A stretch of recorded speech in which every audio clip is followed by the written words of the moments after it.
Welcome back to another show. It is John Pollock alongside Jimmy Corderas, and we're running through the WWE's Hell in a Cell card, which went down Sunday night from the Staples Center in Los Angeles, an appropriate name of an arena because Brock Lesnar required a number of them after that match. Apparently 9 staples, which is a pretty good indication to how bad that gash was on his head. You know, between the Kofi Kingston, Eddie Guerrero tribute with the trombone and feigning that he had been hit by Bubba Ray, the frog splash from Seth Rollins that brought about the Eddie chant. Maybe the biggest Eddie tribute was being in the Staples Center, the site of Judgment Day 2004 with JBL, and the amount of color done in the particular main event, which is where we can start, because this was apparently a very, very heated scene backstage where it seems that Brock Lesnar and The Undertaker went off and went into business for themselves here when it came to incorporating blood into this particular match. And in the case of Brock Lesnar, you and I were discussing this back and forth on Sunday night. It appeared Brock Lesnar just went full on into that steel post and got cut open. You could see the cut at the top of his head. I don't think the man, even Brock Lesnar, is going to be gashing himself on the top of the head. Undertaker, though, you could clearly see was frequently going for something, and it appeared to be he was going the more traditional route. Nonetheless, we got quite a lot of blood by WWE standards in the main event on Sunday. Absolutely, and whether you're a proponent for or against the use of blood in a match like that, especially in it's 2015, going almost into 2016, whether that's necessary or not. How do you feel about it? I don't think, I think we've evolved past that. I don't think it's necessary, but when it happens extremely infrequently, like it hasn't happened in a long time, and when it happens in certain situations, I'm okay with it. The Brock situation, like, just to clarify, when you say he went into the post full on, there's that little spot on the post where the ropes are attached to, the turnbuckle attaches to. And that has a bit of an edge on it. And that's where I'm assuming Brock went. Very similar to what he did at WrestleMania. Exactly. With Roman Reigns. Exactly. And again, I mean, that's the kind of thing where, you know, there's this strict policy of no blood, or at least no blading oneself, where it seems that it's now encouraged certain guys that they're just going to open themselves up hard way. And you could argue that's way more dangerous when you're taking your head and cramming it into a steel post, or just telling a guy to lay in a weapon shot to the head, that you're increasing head injuries at that point in the name of trying to get blood into a match. And there's certain guys that just believe that blood is necessary in certain situations, like a Hell in a Cell. I'm not going to deny that I feel blood certainly does add to a match, but at the same time, there's a lot of concern. This is not 1983 anymore, where guys are just flowing there in the ring. There's a lot of concerns, and it is the WWE's policy. They do not want blood in their matches. So, I mean, I can see both sides of it. Exactly, and you know, like you said, it's not the Wild West days of back when. I still remember hearing stories from guys like Harley Race when they would talk about if they wanted it hard way, you know, a well-placed knuckle just above the eyebrow, which is the place of choice, would open somebody up nice and easy. And so there's other ways to get around it without doing it, like you said, the more traditional way. But again, I think we've evolved past that. And I think for me, actually, somebody brought up a good point that the chair shots going a little high at certain times during that match was, to me, more of a concern because of the concussion protocol and what we've learned and evolved, and the information regarding concussions has evolved so much over the years. That kind of worries me as well, too. In terms of the actual match, this was great. This was promoted as being the end of the feud between them. I think you got that clean finish. It felt like the end of the program. They didn't go so far as to do the handshake deal, but there was the sign of respect afterwards where they walked off, and then Undertaker was taken off into his next program. I thought this was a great match. I thought it was just very well done. Crowd was electric from start to finish of this match. It just felt like it was a Hell in a Cell that very much delivered. It was a great story. The entire match was a great story being told. It took its time. It evolved. It developed. You know, you talk about ring psychology. It kept the crowd interested the entire match.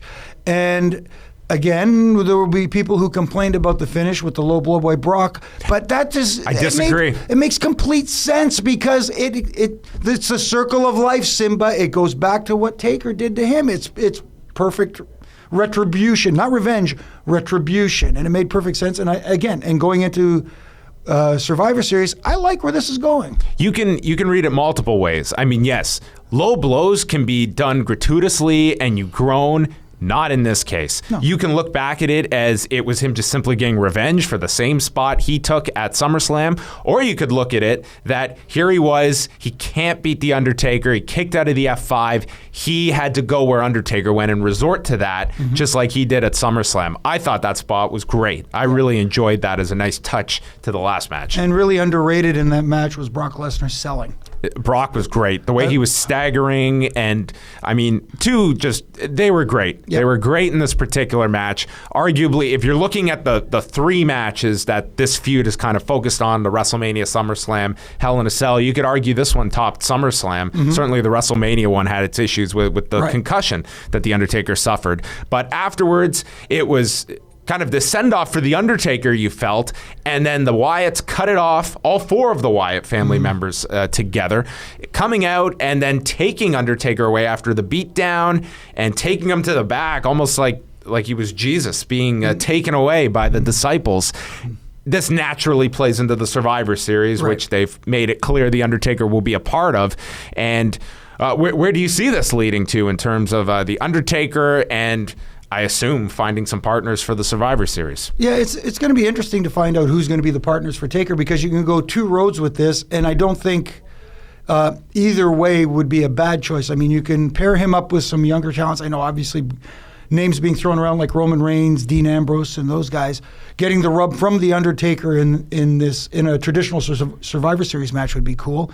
But then again, you could bring in guys like Kane. It seems to be an obvious choice to side with his brother against the Wyatt family. It sounds like Kane and Dean Ambrose are going to be on the team. Right. And you get a mix of both, the natural connection with Kane, and also I think Dean Ambrose kind of benefits from that. Exactly. And who would be the fourth member? That's up for debate. Do you bring someone new to the roster? I think maybe not in this situation. Is Sting okay? My guess would be no, but we'll see. You never know. I mean, it's hard to see. They really got lucky, I think, with Sting that he wasn't hurt any more than he was, and the fact that he does have that spinal stenosis, which is that ended Edge's career. So I think a major reason why Steve Austin is not coming back. I don't know how leery they are in regards to putting someone like Sting back in the ring at this point, but certainly I think that is some connection you want with The Undertaker before both men's careers are finished up with. But I like the idea. You went off the air. You know what's set up for the Survivor Series.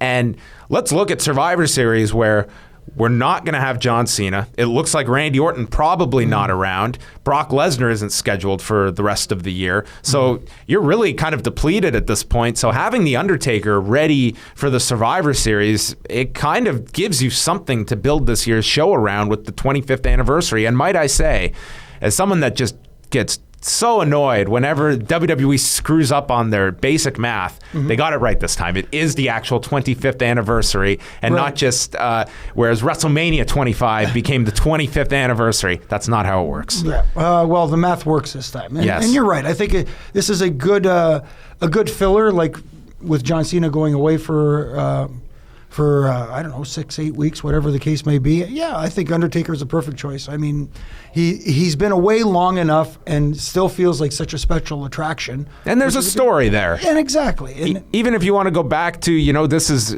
Bray Wyatt going for revenge from what happened at WrestleMania and playing back on that. And I think it's a fresh take on it, where now it's the entire Wyatts that he's taking on, and you can reunite him with Kane. I think Dean Ambrose fits in nicely as well. It can help somebody in the case of a Dean Ambrose. The guy who this could really benefit from this, and the guy who's going to need it the most, you talk about sitting under the learning tree, and if you're sitting under the Taker learning tree, Braun Strowman is the guy who can learn a ton tons from Taker right now. So that looks to be your well, at least one of the featured matches at Survivor Series. Might not be the main event, but certainly is going to be one of the major focused upon matches. Let's talk about the other Hell in a Cell match. This one, I think, had more question marks attached to it going in with Bray Wyatt and Roman Reigns. I thought these guys did a really tremendous job together. There was certainly, the idea of these guys going in there for 20 plus minutes. You have the obstacle of having to be compared afterwards with whatever Brock Lesnar and The Undertaker were going to do. And the match placement was really interesting. Not only did they open the show with the John Cena, Alberto Del Rio surprise, but then the second match was the Hell in a Cell match, which typically you start big, then you kind of come down a little. And it seemed like they were starting off with just throwing everything at you as the show started. Yeah, I think they wanted that big surprise to open the show, like you said. And having the cell match second, I think, was by design because I think bookending the show with the two cell matches, I think, would have been a little bit too much maybe, but they still wanted to keep enough distance and space between the two matches so people don't invariably compare as the show is going on or as the second match is going on. Well, they did that spot, or because obviously a lot of fans will say, well, we saw that already. Well, but it was completely different, like you said. Different psychology, different story being told. Some nice creative stuff I saw there, stuff that's different, which is hard to do because we've seen so many Hell in the Cell matches over the years. Being creative and different in presentation is hard, and I think they both accomplished that. And I think, in my opinion, the right guy won the match going forward. I think you had to have Roman Reigns win this. This was billed as the climax of this several month-long feud. I think to do anything else but what you saw on Sunday would have had to prolong this one a step further, and I think that Roman Reigns, you're kind of moving him off now, going after the championship at some point.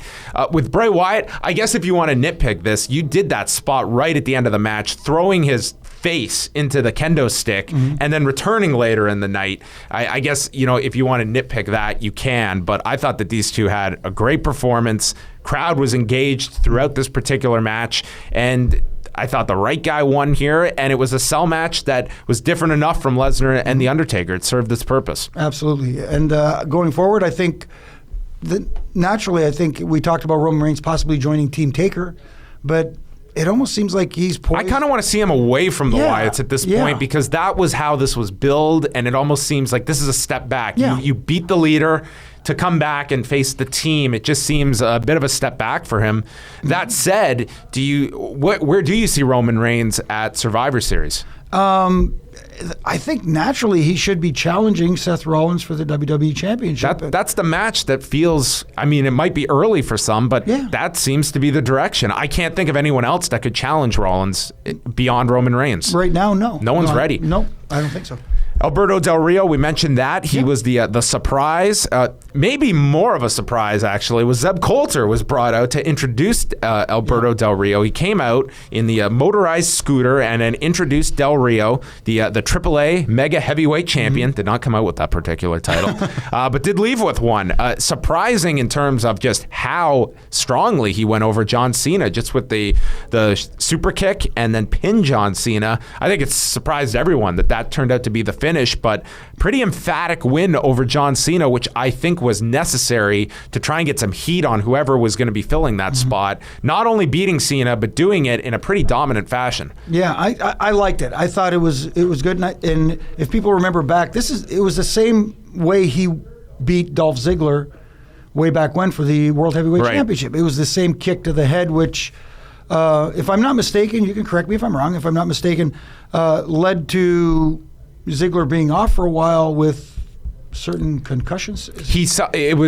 They ended up doing the title switch. I think it was the Swagger match where he actually suffered the concussion, and then he came back and they played off of the concussion with Del Rio using that on his head. Yeah. Okay, thank you. Because I was a little fuzzy on that one. I couldn't remember exactly how it went down, but still, that still could play into the fact and still kind of explain Cena's absence. That the kick to the head, he suffered a concussion, and right at this time, the WWE doctors are not clearing him to compete. That's a perfect. That accomplishes a number of things if they explain that. This is obviously, we're talking before Raw on Monday night, but that's a great explanation to give that John Cena suffered a concussion. He's not cleared to return. Doctors will not let him. It kind of lets him save face. And at the same time, creates a strong finish now for Del Rio. That was not taken as a finish, but by you do that, a number of wins, you've got a new finish. As long as Seth Rollins doesn't do it in the World Heavyweight Championship match. That spot never should have happened in that match. Nope. As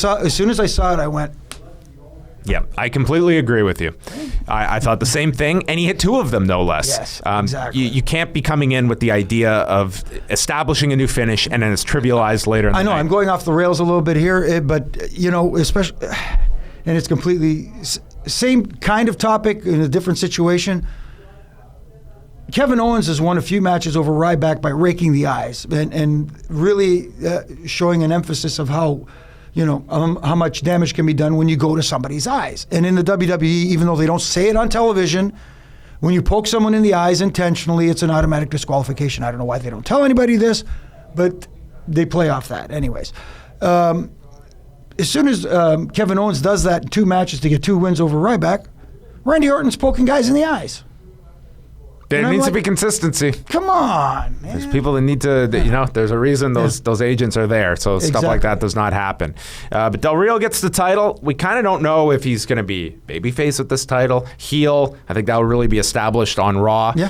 The pairing with Coulter, it's kind of interesting. But, man, I can't foresee this guy being on the road full-time with Del Rio. I mean, the guy is probably best suited to be at home at this point. Well, he legitimately did have surgery. I mean, he needs to be in that scooter. So, I mean, the idea of putting this guy on the road, especially, I mean, this is not the kind of dynamic that Lesnar and Heyman have where one is necessary for the other. I mean, Del Rio is fine on his own. Absolutely. But, and like you said, it's a necessity for Zeb Coulter to have this.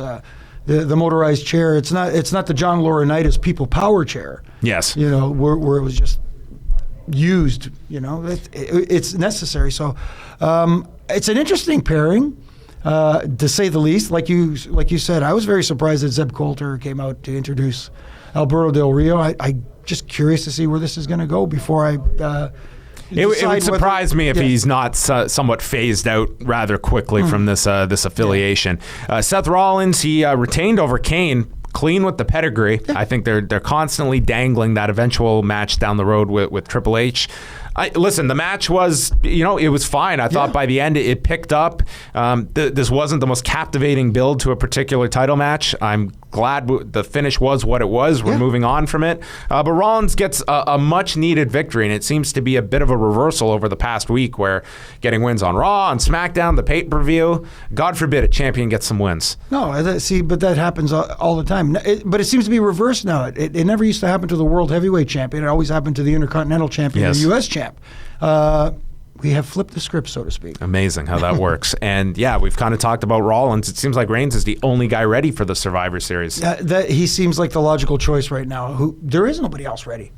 Also on the card, we had Charlotte retain her Divas title over Nikki Bella. We also had Kevin Owens retain over Ryback. Pretty strong that Owens went over. I mean, it wasn't the greatest match, maybe one of the weaker ones on this particular show, but pop-up powerbomb finish for a guy that's largely been protected in Ryback. Just watching that myself, it feels like they are very much protecting Owens for something bigger down the road. Right. And I compared it to what we saw about a year ago where they started having Bray go over everybody clean, and then that ultimately led to an Undertaker match at WrestleMania. Not saying Owens is going to be prime for the Undertaker, but it seems that he is being kept strong for something next year. Yeah, I'm looking forward to see how this works because with all due respect to Kevin Owens, he is not. He doesn't look like your traditional WWE superstar. Let's put it that way. He looks like a pro wrestler, which is kind of outside the box for the WWE. So them seemingly going full board with him, I like it. It's different. I'm curious to see again where this is going to go and who's going to be next for him. I was a little surprised because I thought Ryback was starting to gain a little steam, but at the same time, I don't think he was getting that connection with the audience that they were hoping for. I think This finish to me told me like he's going to be at a certain level where he's a middle of the card kind of performer. He's a babyface the crowd gets into, but there's a certain ceiling for him because, I mean, going after the title, you lose the title, and then you lose a second time. Mm-hmm. I mean, that kind of ends this program for me. Much. And it's onwards and upwards for Kevin Owens. What happens next? If there's one finish that surprised me on this show, it was the New Day retaining over the Dudleys. I thought we were getting the title switch here. Again, with the Dudleys failing yet again to win the tag titles, that program also seems to somewhat be winding down. I don't know how much more juice is left in that particular program. Do you see the Dudleys flipping? Is this feud going to continue? This one somewhat surprised me. Yeah, it's interesting because, the Dudleys chasing their 10th WWE Tag Team Championship. Do they need it really? No. And that wasn't a huge push of this particular one. Like going into the Madison Square Garden show, they were very much pushing that. And this one, it was more or less, they took out Xavier Woods. I thought with Woods gone, it's now just 2-on-2. I thought it telegraphed a title change, but I was wrong. No, but I do like the finish in that they actually cheated like heels do behind the referee's back and used the trombone in the finish. It just totally made sense. At least you know clearly that they are heels despite the fact that they're getting cheered. They are clearly the heels in this. The only thing I could think is that this is leading somewhere down the road to a possible tables match, which is the Dudleys. Yep, that's possibly the final challenge that they set out, and maybe they do go that route with the tables match. Very possible. Maybe I'm being overly sensitive here because a lot of people think it's really cute and enjoyable. I do not like the armbands. I think it's mocking something that is one of the few things that is taken very seriously and is reserved for real tragedies in wrestling, where you wear the armband with the initials on it, and maybe I am the only one reacting like this. I just think that there are many other ways they could have accomplished the same thing. Much like when Kurt Angle was out and Benjamin and Haas brought a photo, they could have had the trombone as a symbolism for Xavier Woods being in their corner. I'm not a fan of the armbands, Jimmy. No, I get it. I totally get why you're upset about it, but it's almost bad in a way that nothing surprises me anymore. Well, that's where we have headed, Jimmy. Us old timers. Yeah. Final thing here, I forgot to ask you this off the top with Lesnar and the Undertaker. Here we have unexpected blood, which I imagine the official in the middle was not expecting. Right. You have, from a report, Brian Alvarez at Wrestling Observer, he had kind of been reporting this, that the referee was being screamed at during this match. They were trying to get a trainer into the ring. It was very awkward. I think when the trainer got in there and was getting in the middle of things, it was pretty evident that whoever was in the back, they were not expecting this blood. You've been in that situation, I'm sure, where there's a trainer trying to get involved. You're probably getting it in your ear where all of this is going on. How did the referee handle this from your vantage point? Because there was a lot going on here to the point that Brock shoved the trainer out of the way. I think the referee, in this case, Mike Chioda on the inside and Charles on the outside, I think they handled it as best as they could under the circumstances. Because it had to be chaos. Oh, my goodness. Because you're caught between two. Obviously, you got to do what they're telling you to do. And especially when they're screaming at you in your ear and telling you, unlock that door, get the doc in there, get somebody in there, stop, whatever it is, like whatever they're going to do, the quick glue job to stop the blood, whatever the case may be. But at the same time, it's The Undertaker. It's Brock Lesnar. Brock Lesnar and... this is professional wrestling, and of course we know what professional wrestling is. It is sports entertainment. Brock is the type of person and the type of personality that if he doesn't like what you're telling him, he will just straight up haul off and hit you in the face. He doesn't care. So you have to temper and keep that distance while still trying to do what you are being told to do. Now, if these guys are going to go off and do their own thing like they appeared to do, you just handle it in the best way possible. I mean, like, outside of actually ending the match and just pissing off however many people are watching the pay-per-view, I think they handled it just as best they could under the circumstances. Yeah, I think it could have been a much more of a cluster given what was going on, and it really didn't impact the match, in my opinion. But I go back to Chris Jericho's last book where he wrote about a similar situation where him and Batista were having a cage match on Raw, and Batista was insistent on having color in that particular match, and it ended up with Batista blading in the match. And the following week at TV, they brought him and Jericho in, and they showed some camera angle, and they ended up issuing a $100,000 fine to Batista for blading at a time when it was not allowed. Right. And Jericho was fined as well. Batista paid his fine. It wasn't to the extent of his own. But this is not something that they just simply scoff at or something like that. No. I mean, Taker, I don't care who you are. I think that these two could very well get fined for this, especially if Taker actually did blade as opposed to a guy opening himself up hard way, which we have seen, right. And that's kind of the way guys typically get around this. Yeah, it's going to be interesting to see what goes forward. But like you said, it is a very strict no blood policy in the WWE, and Vince takes it very seriously. And he's the boss. You got to do what the boss says. Well, there you go. That is going to wrap up. This man's the boss. He is going to wrap up our show today as we chatted the entire Hell in a Cell card. Sorry, I don't mean to interrupt you, but in my house, I am not the boss. Yes. I'm man enough to admit that I'm not the boss. How's that? There you go. He wears the pants, but the missus tells him which pair to wear. As the saying goes. Yeah, there you go. We will be back next month. The WWE is in Atlanta for the Survivor Series, the 25th anniversary of The Undertaker, an actually legitimate anniversary by WWE math. For Jimmy Corderas, I am John Pollock, and we will speak with you next time.